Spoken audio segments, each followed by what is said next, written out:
Muvandimwe nkunda, ndagusuhuje mu izina rya Yesu. Imperuka irarushaho kudusatira. Tariki nk'iyi 22 z'ukwezi kwa 10/1844. Igihe nk'iki, amasaha nk'aya, benshi bari batangiye urugendo rwo gucika intege no gusubira inyuma. Bari biteze kubona umwami Yesu atunguka ku bicu, ariko nyamara bisoza bamwaye kubera kwiga ubuhanuzi.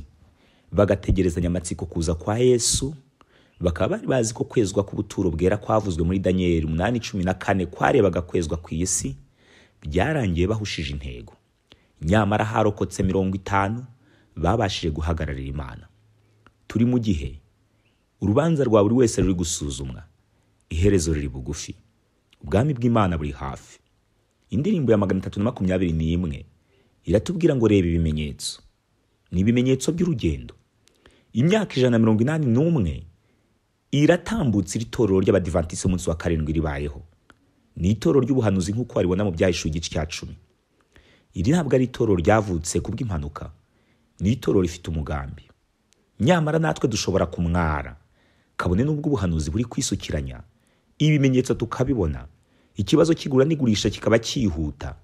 Nyamara benshi bishobora gusoza tugawe, twagakwiye kuba bashimwa. Ngutuye indirimbo ya 321.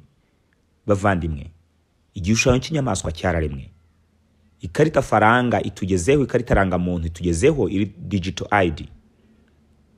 Isi iri kwihutira kwinjira ku murongo utukura burundu, ndetse twamaze kuwukandagizamo ibirenge. Abantu bagiye gucirwaho iteka by'iteka ryose. Niyo mpamvu ngira ngo nkubwire ingingo y'ingenzi ukeneye gutekerezaho, kuko ushingiye mu kurokoka kwawe. Reba ibimenyetso by'imperuka. Reba ibimenyetso by'urugendo. Nta mushoferi ushobora gutwara imodoka igihe atitaye ku byapa byo ku muhanda, birangira akoze amakosa ku buryo yamukozayo.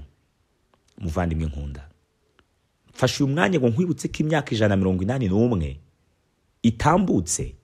Uyu munsi turi kwizihiza iyo myaka, twibuka gusubira inyuma gukomeye ko bihumbi n'ibihumbi, ku buryo hafi 350 byari bizwi biteraniye hamwe byiteguye kugaruka kwa Yesu, byararindimutse, maze 50 bonyine bari bo bahabwa umucyo, ari bo Badiventiste umunsi wa 7. None imyaka 181 gusigiye iki? Reba ibimenyetso by'urugendo. Reka nkubwire ikintu gikomeye mu isi kigiye kubaho, maze abantu bakamwara kandi barabaga mu by'Imana. Reba ibimenyetso by'urugendo. Reba ibimenyetso by'urugendo. Reba ibimenyetso birashira by'imyaka ishize by'ubwami bune. Twe turi hehe? Reba urugendo. Reba ibimenyetso by'ubuhanuzi by'ibihe byashize by'ubwami bune. Reba ibimenyetso by'ubuhanuzi byose byarangiye. Ibimenyetso birarushaho kwisukiranya, ubwami bw'Imana buri hafi.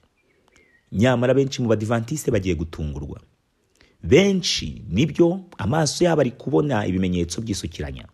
Benshi barimo bari kureba bakabona rwose ubuhanuzi buri kwihutira kugera ku iherezo. Ikibabaje, hari ubundi buhanuzi abantu badashaka kureba.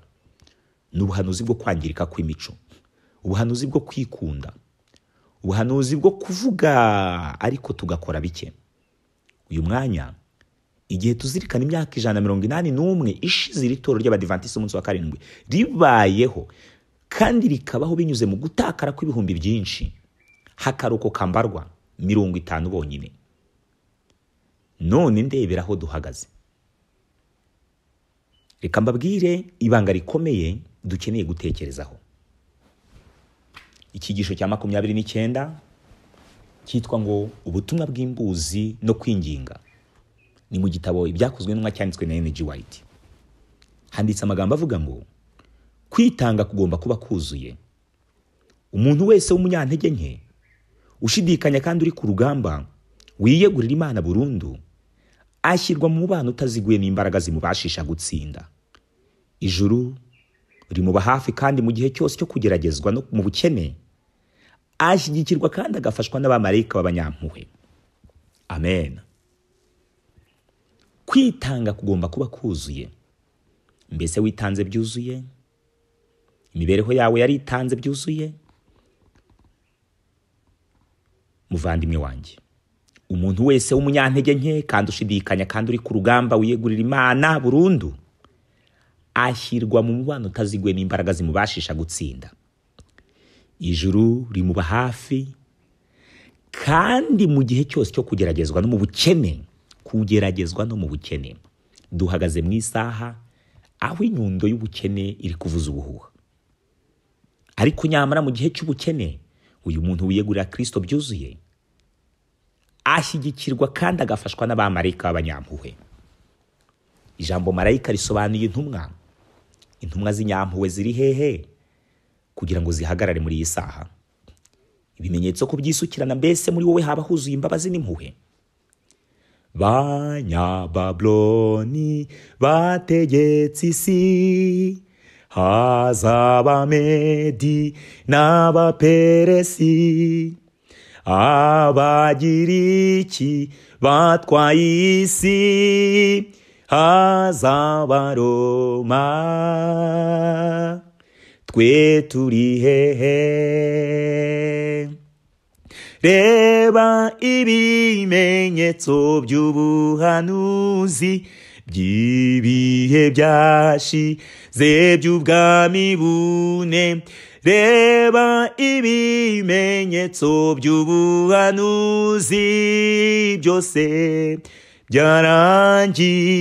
byarangiye. Burya rero ubuhanuzi burimo imigabane ibiri. Hari ubuhanuzi busohorera mu isi, hakaba n'ubuhanuzi busohorera ku bwoko bw'Imana. Reka mbaho urugero. Igihe Yesu yigishaga Matayo 24 by'umwihariko umurongo wa 15, yaravuze ngo ubwo muzabona ikizira gihagaze ahera, ubisoma wese abyitondere. Ubu buhanuzi bwashushanyaga kwinjira kw'ingabo z'Abaroma zikinjira ku bwoko bw'Imana, zikinjira kuri Yerusalemu. Ibi ni ibintu byari bikomeye cyane. Hari ubuhanuzi bwagombaga kureba batuye muri Yerusalemu, bagombaga gusohoka bagahunga, bagombaga kugira ibyo bashyira mu bikorwa. Hari ubuhanuzi bwarebaga abanyamahanga, nuko izo ngabo zagombaga kuza. Ni nako ubuhanuzi bwubatse uyu munsi wa none. Hari iby'abisi bagomba gusohoza, hari n'ibigomba kubera mu bwoko bw'Imana. Mbese uriteguye cyangwa uraza gukingiranirwa hanze kubera ko warangaye? Mu gitabo Ibihamya by'Itorero umuzingo wa 2, kuri paji yacu ya 26, handitse amagambo avuga ngo gukorera Kristo. Natangajwe n'aya magambo igihe tuzirikana imyaka 181 ishize iri torero ribayeho, tukazirikana kurimbuka kwa benshi basubiye inyuma bagatakara burundu buheriheri. Ndagira nkubwire ngo gukorera Kristo si ukubivuga, si ukubiririmba, ahubwo bitandukanye n'ibyo. Paji ya 26 handitse ngo nkurikije ibyo neretswe, abakomeza isabato bagenda barushaho kuba abantu bikunda uko barushaho kugwiza ubutunzi. Umutima wo kwikunda, urukundo bakunda Kristo n'ubwoko bwe rugenda rugabanuka. Ntago babona ibyo abashonji bakeneye, nta nubwo biyumvisha imibabaro yabo ndetse n'intimba zabo. Ntibasobanukiwe yuko igihe basuzugura abakene n'abanyamubabaro ari Kristo babasuzugura, kandi ko igihe baruhuye abakene ubukene n'imibabaro yabo uko bashoboye kose baba bakoreye Yesu umurimo. Kristo abwira abantu be yacunguye ati, nimuze mwebwe abo Data yahaye umugisha, murago ubwami bw'abatunganirijwe uhereye ku kuremwa kw'isi. Kuko nari nshonje mukamfungurira, nari mfite inyota mu mpicyo kunywa, nari umushyitsi murancumbikira, nari nambaye ubusa muranyambika, nari ndwaye muransura, nari mu nzu y'imbohe muza kundeba. Abakiranutsi bazabaza bati, mwami twakubonye ryari ushonje turagufungurira, cyangwa ufite inyota tuguha icyo unywa? Cyangwa twakubonye ryari uri umushyitsi turagucumbikira, cyangwa wambaye ubusa turakwambika? Kandi twakubonye ryari urwaye cyangwa uri mu nzu y'imbohe tuza kugusura? Umwami azabasubiza ati, ndababwira ukuri yuko ubwo mwabikoreye umwe muri bene data aba boroheje bari hanyuma y'abandi, ari njye mwabikoreye. Muvandimwe, aya magambo ari muri Matayo 25:34 kugeza 40. Reka nkubwire ngo aha hantu niho hashingiye iby'agakiza. Kwiyemeza kuba umuntu ukorera Imana, ndi kuri page ya 27 igitabo Ibihamya by'Itorero volume ya 2. Kwiyemeza kuba umuntu ukorera Imana, ugakomeza gukora umurimo w'ubugira neza wihanganye kandi urangwa no kwigomwa, ni umurimo w'icyubahiro ijuru ribona rikawumwenyura. Mbese nawe ushaka ko abamarayika bamwenyura? Ushaka ko ijuru riririmba? Ushaka ko abo mu ijuru bamwenyura kubera wowe? Kwiyemeza kuba umuntu ukorera Imana, ugakomeza gukora umurimo w'ubugira neza wihanganye kandi urangwa no kwigomwa, ni umurimo w'icyubahiro ijuru ribona rikamwenyura.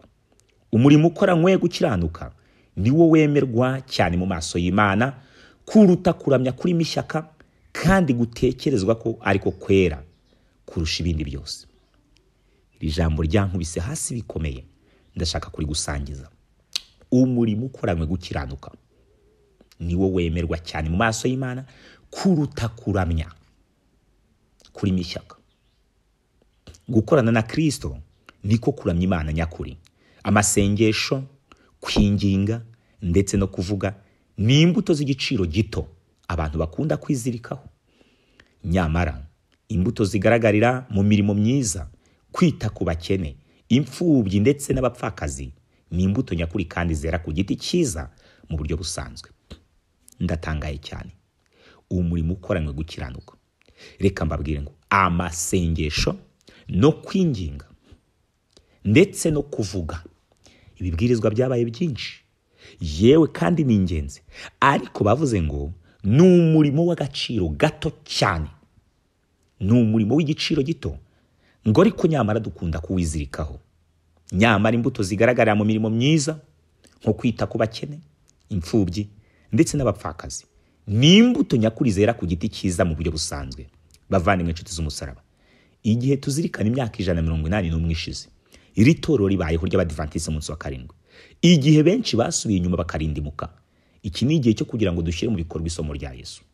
Idini itunganye kandi itanduye mu maso ya Data wa twese ni ugusura imfubyi n'abapfakazi mu mibabaro yabo no kwirinda kwanduzwa n'iby'isi. Yakobo 1:27. Imirimo myiza ni imbuto Kristo adusaba kwera, arizo amagambo y'ubugwaneza, ibikorwa byo kugira ubuntu, gufasha abakene, abashonji ndetse n'abanyamubabaro. Igihe imitima igiriye impuhwe indi mitima iremerewe no gucika intege n'agahinda, igihe ikiganza gihaye umushonji, igihe abambaye ubusa bambitswe, umushyitsi akakirwa agahabwa icyicaro mu cyumba cyawe cy'uruganiriro ndetse no mu mutima wawe, abamarayika begera hafi maze uruhererekane rw'ibisubizo rukaza ruturutse mu ijuru. Buri gikorwa cyose cy'ubutabera, imbabazi no kugira ubuntu gituma mu ijuru humvikana indirimbo. Data wa twese wicaye ku ntebe ye y'ubwami yitegereza abakora ibikorwa nk'ibi by'imbabazi, akababara hamwe n'ubutunzi bwe bw'igiciro cyinshi. Kandi bazaba banjye ku munsi nzabahindura ibyambarwa by'umurimbo, ni Uwiteka Nyiringabo avuga. Buri gikorwa cy'imbabazi gikorewe umushonji, umunyamubabaro, gifatwa nk'igikorewe Yesu ubwe. Igihe ufashije umukene, ukagirira impuhwe umunyamubabaro, nukandamizwa kandi ukaba inshuti y'imfubyi, uba wiyegereza hafi ya Yesu mu isano ugirana nawe. Amen. Nshuti muvandimwe, ndakubwira ngo kwitanga kugomba kuba kuzuye. Ibyakozwe n'umwa ni page 174. Mbese urabona benshi bitari bubacange? Twabwirije byinshi, twavuze byinshi, twakoze amateraniro menshi, ibihe byo gusenga no kwiriza ubusa byari biryoshye, ariko nyamara hari umurimo twirengagije. Ibyo twakunze sibyo twakundaga gukunda, sibyo twagombaga gukunda. Dukeneye guhindura. Ndababwira ngo kuri page ya 28 baranditse ngo mbese ubumwe Yesu arimo kuvuga hano buri hagati ye n'abigishwa be bababazwa. Mbega ubumwe Yesu arimo kuvuga hano buri hagati ye n'abigishwa be bababazwa. Ibyabo bihinduka ibye bwite, yisanisha n'umuntu wese w'umunyamubabaro. Ita kuri ibi mu Kristo wikunda. Igihe cyose habayeho kwirengagiza umukene w'umushonji, imfubyi, umwana udafite se, ni ukwirengagiza Yesu uri muri bo.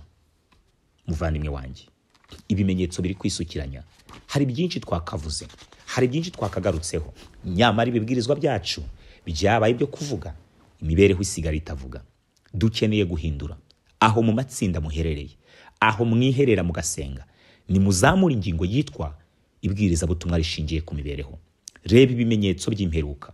Imyaka 181 irashize ubutumwa bwa Marika gatatu butangijwe mu isi. Imyaka 181 ntabwo ari mikeya. Iki ni igihe cyo kugira ngo dushyire hejuru, turire, tuborogera ababazwa, ariko nyamara ibiganza byacu biruhura imitima yabo. Indirimbo ya 321 igice 3 kiravuga ngo ko turi mu bihe by'intege nke. Ngaho isubiremo nawe urebe imikorere yawe, imikorere yanjye. Kristo ari bugufi. Ibintu byose biri kugenda bijya ku murongo wabyo. Ubwoko bw'Imana bukeneye gutera intambwe yo kubwiriza bakoresheje imibereho. Reba bugeraho mu muryango wawe, reba bugeraho mu baturanyi bawe. Amatsinda ni mwegerane, mufatanyirize hamwe, muzamure ejuru, mushyire ubushobozi hamwe, mukoresha ubutunzi mufite, mugaburira abashonji, mwambika abambaye ubusa. Muri iki gitabo cy'ibihamya by'itorero yageze ku rwego avuga ngo biteye agahinda kubika amakositime meza mu tubati, imyenda ikabirunze, udashobora gufasha gukuramo iyo gufasha. Bavandimwe inshuti z'umusaraba, nimwegeranye imyenda. Niba ufite amapantaro 5, kuramo ipantaro imwe cyangwa ebyiri, ukuremo ishati imwe, ukuremo umupira, mubyegeranye. Muramutse muri abagenzi 100 mutuye muri ako gace, buri wese akazana ipantaro ebyiri, buri wese akazana ishati ebyiri, urumva yaba ari amashati 200, yaba ari ipantaro 200. Ibyo byose mushobora kwambika bambaye ubusa ku gasozi k'iwanyu, kandi ibi ni ukwambika Yesu. Iki kibwirizwa cy'imibereho nicyo kibwirizwa dukeneye gutanga muri iyi minsi. Amagambo abantu barayumvise, amasengesho barayumvise, tugeze mu gihe cyo kubwiririsha imibereho. Ko turi mu bihe by'intege nke, ibyibumbani cyuma byavanzwe, nuko tuzare buko bizaba Yesu agarutse kwima ingoma ye. Reba ibimenyetso by'ubuhanuzi by'ibihe byashize by'ubwami bune. Reba ibimenyetso by'ubuhanuzi byose byarangiye. Nshuti muvandimwe, wakoze kubana natwe. Ndagira ngo nkwibutse ikintu gikomeye. Umubyeyi witwa Dorokasi yarasinziriye arapfa. Abari batuye kuri uwo musozi baza gutakira intumwa Petero n'abigishwa bandi. Barababwira bati, ntaho turi, atuvuyemo. Yari yaratuboheye imyenda. Udukabutura twacitse mu kibuno yadusanaga, udupira twacitse yatudodaga. Iyo twababaraga naka nambaye niwe wakampaye. Abantu bose baje batwaye utwenda yari yaragiye abaha. Petero arebye abo baturage baturutse imihanda yose bafite utwenda Dorokasi yadoze. Uyu witwa Tabita muramwibuka mu gitabo cy'ibyakozwe n'intumwa. Bose Petero amaze kubireba agahinda karamwica, kuko yari afite imirimo yamuherekeje. Uzasoma mu gitabo cy'ibyahishuwe ngo hahirwa bapfapfira mu mwami kuko imirimo ibaherekeje. Ntabwo umuntu w'Imana agenda gutyo gusa. Mbese ko twinjiye mu karengane, tukaba twinjiye aho abantu bafungwa, tukaba twinjiye ahababaye, mbese abaturage bo ku musozi wawe barira barizwa n'ibyo wabakoreye? Mbese uyu munsi wa none Petero aramutse ageze aho bagufunze, abaturage bazana icyo wabamariye? Imyaka 181 ishize, uramenya itagusiga utakaye, kuko twinjiye mu karengane tukaba turi bunagakomezemo. Iki nicyo gihe cyo kubwiririsha imibereho kurusha amagambo. Reka ibibwirizwa bibe bike, reka amagambo abe make, reka imanza zibe nkeya, dutekereze ku murimo wo kugaburira Yesu. Imana igufashe, iguhe kuri imbaraga mu izina rya Yesu. Amen. Imana data wa twese, tugushimiye kuri umukozi w'umuhanga, tugushimiye ko ushobora byose. Uyu ni umurimo uhambaye dukeneye gukora muri iyi saha. Umurimo ni mugari, twavuze byinshi, twakoze byinshi. Imyaka 181 iratambutse, tariki 22 ukwezi kwa 10 cya 1844 benshi bararindimutse. Isaha nk'iyi abadivantiste benshi bararindimutse.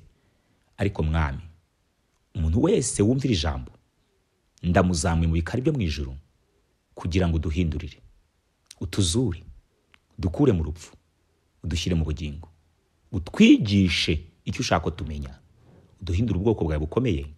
Tubisabye Imana amahoro mu izina rya Yesu. Amen. Amen.